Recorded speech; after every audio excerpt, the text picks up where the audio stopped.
नमस्कार दोस्तों। उम्मीद है आप लोग स्वस्थ एवं खुश होंगे। हाजिर हूँ मैं केनेथ एंडरसन की एक बहुत ही इंटरेस्टिंग स्टोरी के साथ। जिस स्टोरी का नाम है मॉरडर ऑफ कैंपिकराय। कैंपिकराय एक जगह का नाम है जो कि आज के तमिलनाडु में सालम डिस्ट्रिक्ट में पड़ता है। सालम डिस्ट्रिक्ट तब भी था लेकिन उस समय तमिलनाडु नहीं था, उस समय प्रेसिडेंसी ऑफ मद्रास हुआ करता था। तो उसके सालम डिस्ट्रिक्ट में ये एरिया पड़ता है। सालम डिस्ट्रिक्ट का जो एक कैंपिकराय गांव है, ये एक वैली में पड़ता है जहाँ की दो दो पहाड़ों की चोटियाँ हैं दो तरफ, जो कि नॉर्थ से साउथ की ओर चलती हैं, जिनमें ईस्टर्न वाली जो पहाड़ियाँ हैं वो ऊंची हैं और उनके बीच में ये घाटी पड़ती है जो कि फाइनली आगे जाके ख़त्म होती हैं। जो पहाड़ियाँ वो साउथ की कावेरी और चिनार रिवर के पास में ख़त्म होती हैं। तो इन दो पहाड़ियों के बीच के जो वेस्टर्न वाला स्लोप था, उसके लोअर एंड में ये कैंपिकराय एक छोटा सा गांव पड़ता था, जो कि चारों तरफ जंगल से घिरा हुआ था और पास में काफ़ी तरह के एक जानवर जंगलों में रहते थे और ज़्यादातर जो जानवर थे वो हाथी थे। तो हाथी कभी कभार लोगों पर हमला कर देते थे या कभी जंगल में उनका पीछा कर लेते थे। उसके अलावा इस तरह का कोई जंगली जानवरों से खतरा नहीं था। और जो मैनीटर टाइगर्स की जहाँ तक बात है, उस एरिया में तब तक नहीं सुने जाते थे। कैंपिकराय गांव में घटना शुरू हुई एक पुजारी के गायब होने से। यह व्यक्ति मुट्टूर से चला और कैंपिकराय की ओर, लेकिन उसके बाद वो एक तरह से गायब हो गया, किसी ने देखा नहीं।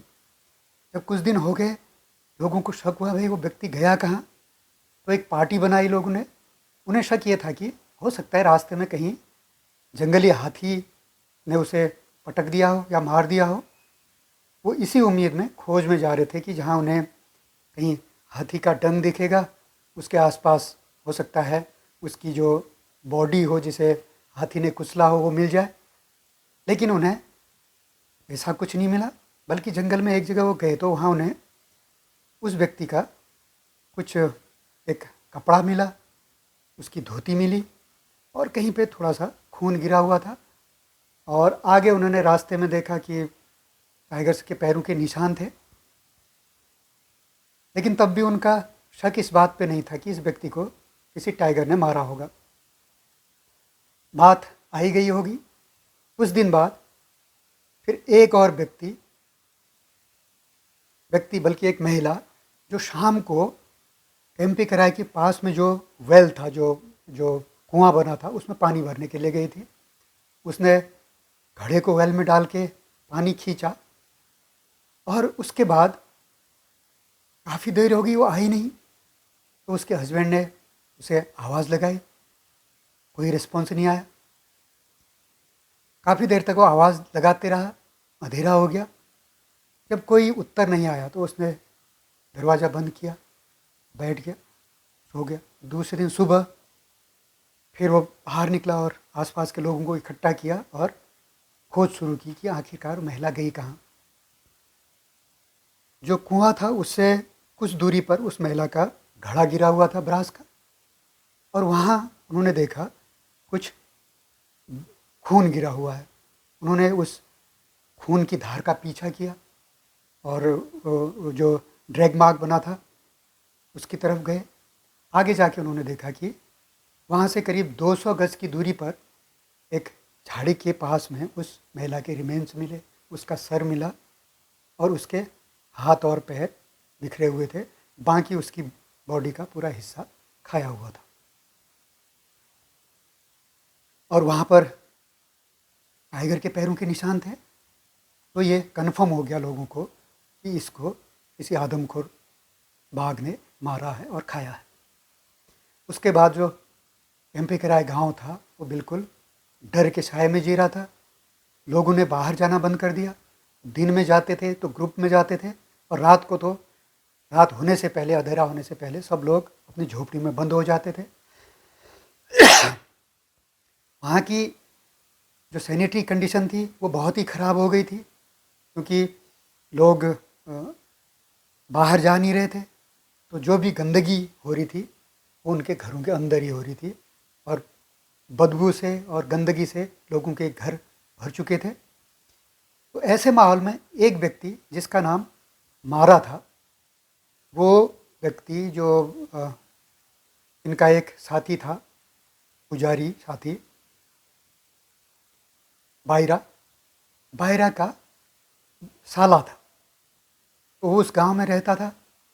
तो इस गंदगी को देख के उसने अपने घर में कहा कि मैं घर के अंदर गंदगी नहीं करूँगा।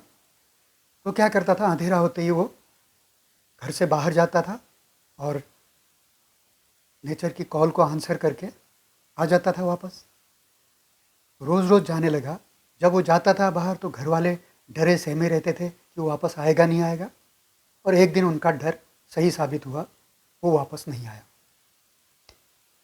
अगले दिन जब वो वापस नहीं आया तो उसकी वाइफ चिल्लाई, और उसने आस पड़ोस के लोगों को आवाज़ लगाई, उन्हें बुलाया, लेकिन क्योंकि लोगों को सबको पता था यहाँ पर मैनीटर टाइगर एक्टिव है, किसी की हिम्मत नहीं हुई बाहर आने की, कोई बाहर नहीं आया। दूसरे दिन जब उजाला हुआ तो लोगों ने लाठी डंडे हथियार जो भी उनके पास थे उनको हाथ में लेके एक पार्टी बनाई और मारा की खोज में गए। तो वहाँ से 100-200 गज की दूरी पर उन्हें मारा के रिमेन्स मिले। उसकी भी बॉडी का बहुत हिस्सा खाया हुआ था, लेकिन उतना ज़्यादा नहीं खाया था जितना पिछले वाले शिकार महिला का खाया था। तो जब ये घटना हो गई तो बायरा ने निश्चय किया कि वो इसकी खबर एंडरसन तक पहुंचाए।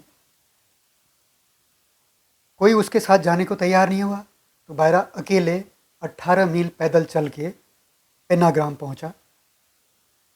वहाँ पहुँच के उसने अपने एक साथी, जो पुराना साथी था एंडरसन का, रंगा, उसको साथ में लिया।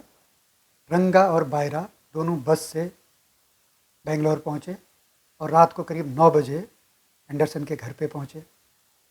एंडरसन को खुशी हुई इस बात की कि उनके जो पुराने जंगल के साथी हैं वो उनसे मिलने आए हैं, लेकिन जब उन्होंने घटनाएं बताई तो एंडरसन को दुख भी हुआ। एंडरसन ने 1-2 दिन उन लोगों को रोका अपने साथ, और अपनी जो फॉर्मेलिटीज़ थी छुट्टियां लेने की अपने ऑफिस से, वो पूरी की। जब उनकी छुट्टी सेंक्शन हो गई तो अपनी गाड़ी में इन दोनों को लेके चले पेनाग्राम। पेनाग्राम से आगे गाड़ी नहीं जाती थी, उनकी कार नहीं जा सकती थी, तो वहाँ से उन्होंने पैदल चलना शुरू किया, और जो भी सामान उनको चाहिए था, पेंट और खाने पीने का सामान, वो सब उन्होंने वहाँ से पैक किया, और तीनों लोग वहाँ से चल पड़े कैंपेकेराय की तरफ। कैंपेकेराय पहुँचने से पहले एक जगह एंडरसन कहते हैं कि उन्हें ज़मीन में एक टाइगर के पैरों के निशान दिखाई दिए। निशानों से पता चल रहा था कि ये एवरेज साइज़ के एक टाइगर के निशान हैं। इसके अलावा उन्हें और कोई जानकारी नहीं मिली। गांव में पहुंचे, गांव में जो और लोग रह रहे थे उनसे उन्होंने जानकारी इकट्ठा करने की कोशिश करी, लेकिन जितनी जानकारी रंगा और बायरा ने एंडरसन को दी थी उससे ज़्यादा कोई जानकारी उन्हें मिली नहीं। अब उनकी नई जो चुनौती उनके सामने थी कि यहाँ पहुँच तो गए, अब करना क्या है? क्या इस बात का इंतज़ार करना है कि कोई और इंसान मारा जाए, या जो बेट्स हैं उनको कहीं पर बांधा जाए, और अगर कोई टाइगर उसको मारता है तो फिर उन बेट्स के आसपास में मचान बना के उस टाइगर को मारने का प्रयास किया जाए। तो 3 लोगों ने मिल के, बायरा, रंगा और एंडरसन ने मिल के प्लान ये बनाया कि ह्यूमन बेट भी पेश किया जाए और जो एनिमल बेट्स हैं उनको भी किया जाए। कैंपेकेराय में उनको एनिमल बेट कहीं नहीं मिले, तो दूसरे गांव में जाके वो खरीद के लाए 2 बेट्स। उन दोनों को उन्होंने, एक को उस जगह बांधा जहां उन्हें टाइगर के पैरों के निशान दिखाई दिए, और दूसरे को उन्होंने, जो एक स्ट्रीम थी जो बरसात में चलती थी उसके सूखे स्ट्रीम में वहाँ पे खूंटी गाड़ के वहाँ बांध दिया।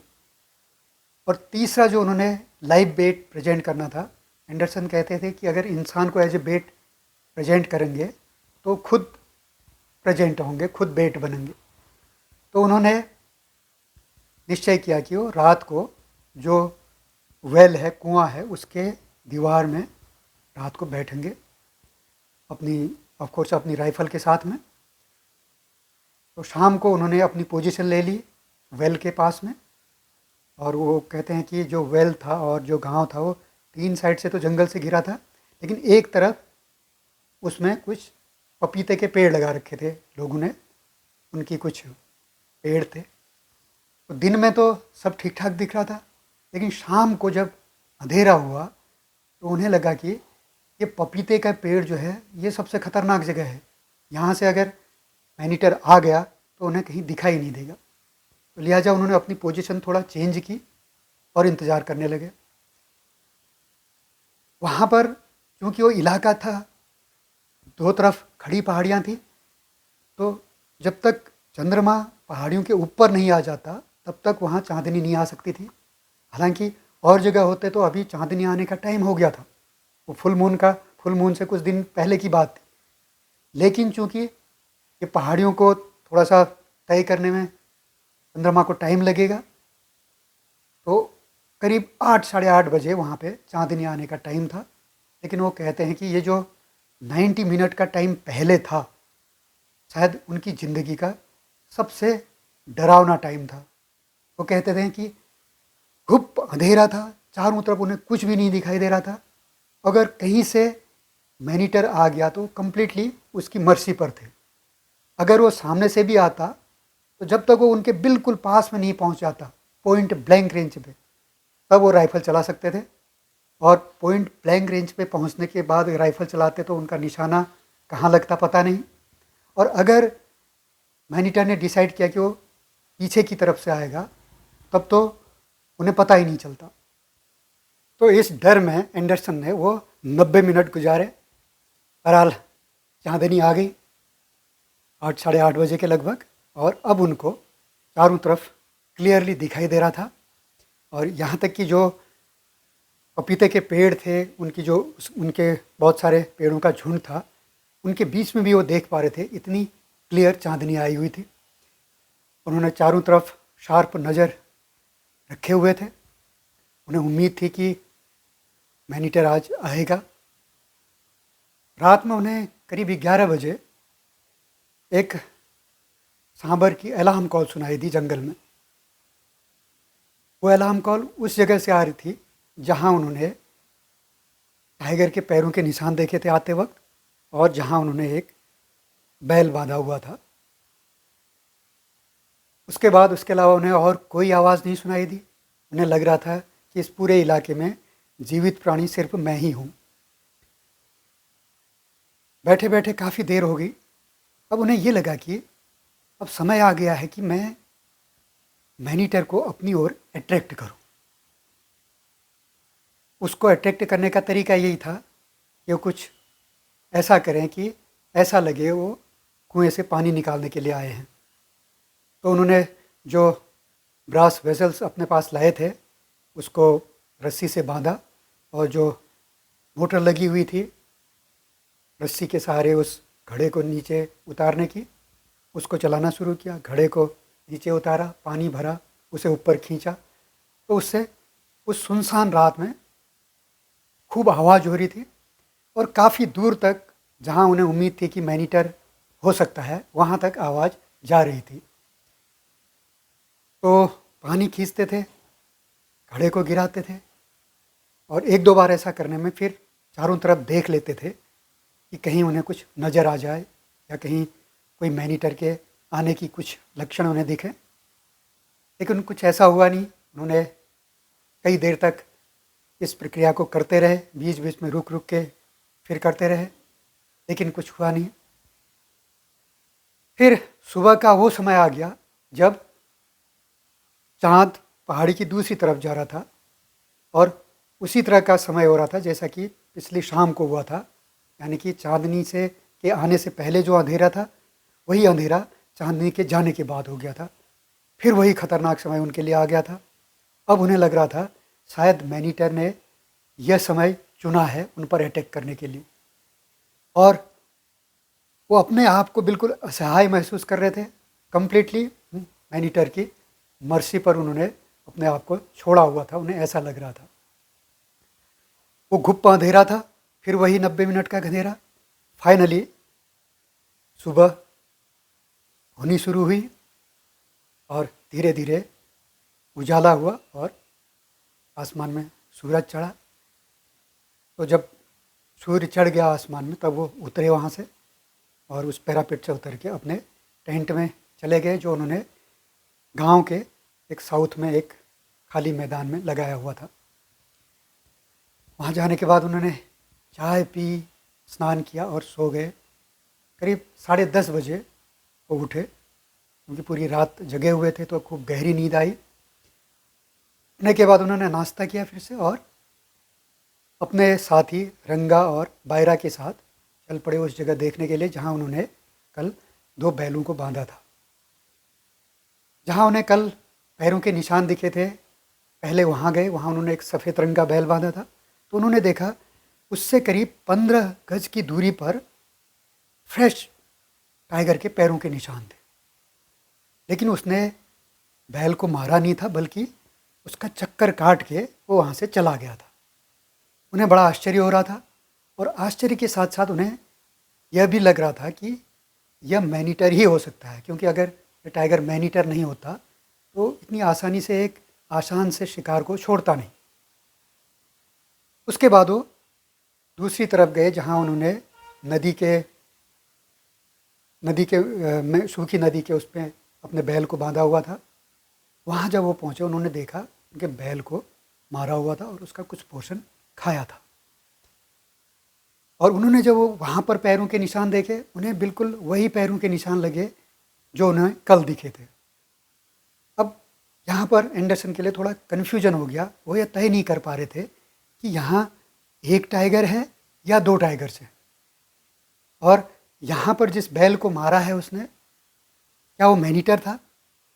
यह उनके लिए बड़ी पहेली बना हुआ था। उन्होंने अपने साथियों से पूछा जो जंगल में रहते थे, रंगा और बायरा। तो बायरा ने तर्क ये दिया कि इस बैल को इसलिए मारा क्योंकि ये भूरे रंग का था, वो उस बैल को नहीं मारा क्योंकि वो सफ़ेद रंग का था। वो एक तर्क जो एंडरसन को डाइजेस्ट नहीं हो रहा था। बहरहाल आगे क्या किया जाए इसकी उन्होंने प्लानिंग की। उन्होंने इन 2 बेट्स को ऐसी जगह बांधा था जिसके पास में पेड़ थे, जिन पेड़ों पे आसानी से मचान बनाया जा सकता। तो उन्होंने निश्चय किया कि इस मरे हुए बैल के पास में जो पेड़ है वहाँ पर मचान बनाएंगे। रंगा और बायरा दोनों मचान बनाने में परफेक्ट थे, और साथ में एंडरसन एक अपनी कपड़े की चेयर लेके आए थे, जो उनके लिए बड़ा आसान रहता था कि पेड़ में जो मचान बनाया तो उस कुर्सी को बांध दिया जाता था और उनके लिए वो बड़ा कंफर्टेबल रहता था। तो उन्होंने बायरा और रंगा को मचान बनाने के लिए छोड़ दिया और वो चले गए टेंट में।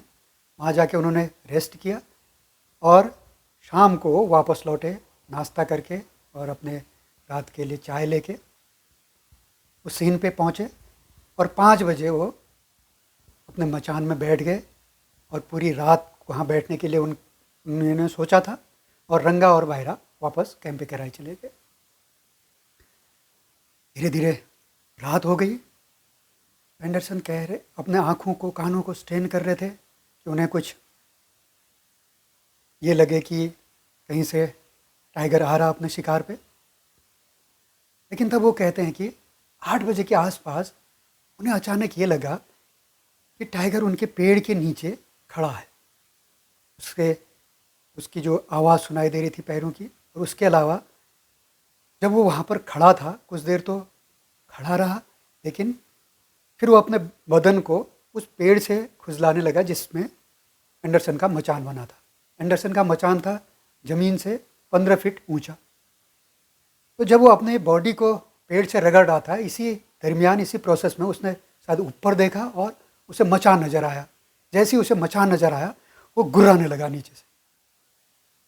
उसके गुर्राने से एंडरसन समझ गए कि ये मैनीटर ही है, क्योंकि कोई भी नॉर्मल टाइगर अगर उसको वहाँ पर अपने शिकार के आसपास ह्यूमन प्रेजेंस का आभास होता है तो वहाँ से जाने में अपनी भलाई समझता है, वो वहाँ से निकल जाता है। लेकिन ये वहाँ से जाने के बजाय गुर्राने लगा, और गुर्राने ही नहीं लगा बल्कि पेड़ पे चढ़ने की कोशिश करने लगा।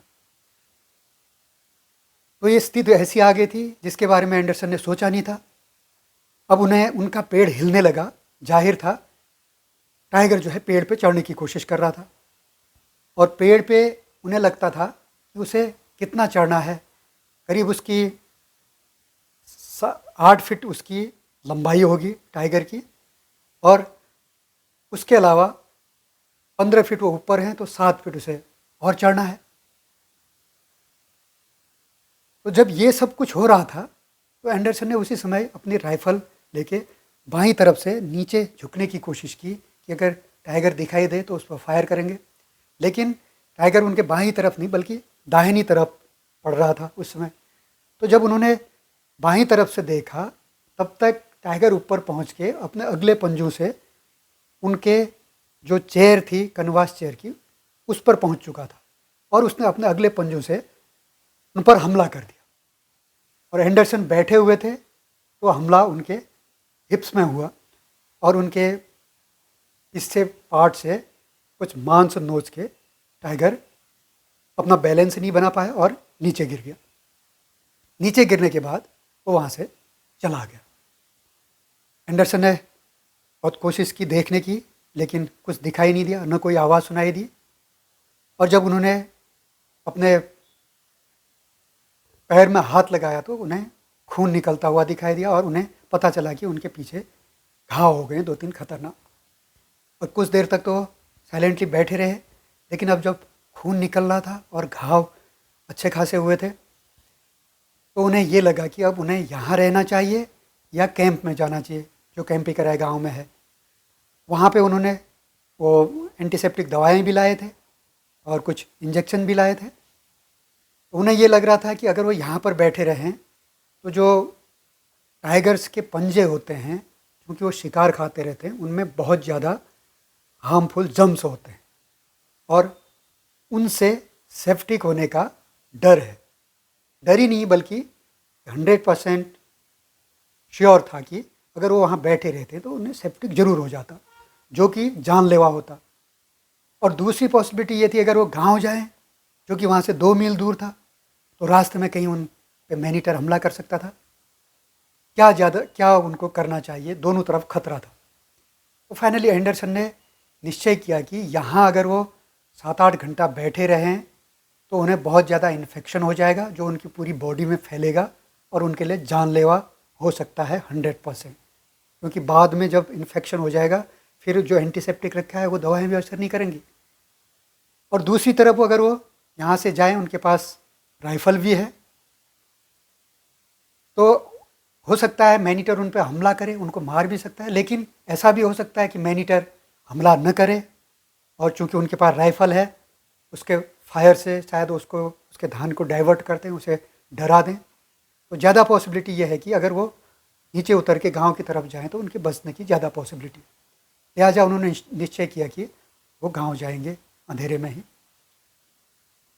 वो उतरे, पहले उन्होंने अपनी राइफल नीचे फेंकी, और यूँ ही नीचे उतरे वो फटाफट राइफल हाथ में पकड़ के वो पेड़ से सट गए। उन्हें ये लग रहा था कि ये जो कुछ ही सेकंड हैं उनके नीचे ज़मीन में उतर के खड़े होने के और राइफल पकड़ने के, इस बीच कहीं उन पर मैनीटर हमला न कर दे। हमला नहीं हुआ, तो उन्होंने वो जिस रस्सी से बांध के राइफल को नीचे डाला था उस रस्सी को खोला। उसके बाद अपनी राइफल रेडी पोजीशन में ली और चलते हुए गांव की तरफ चल पड़े।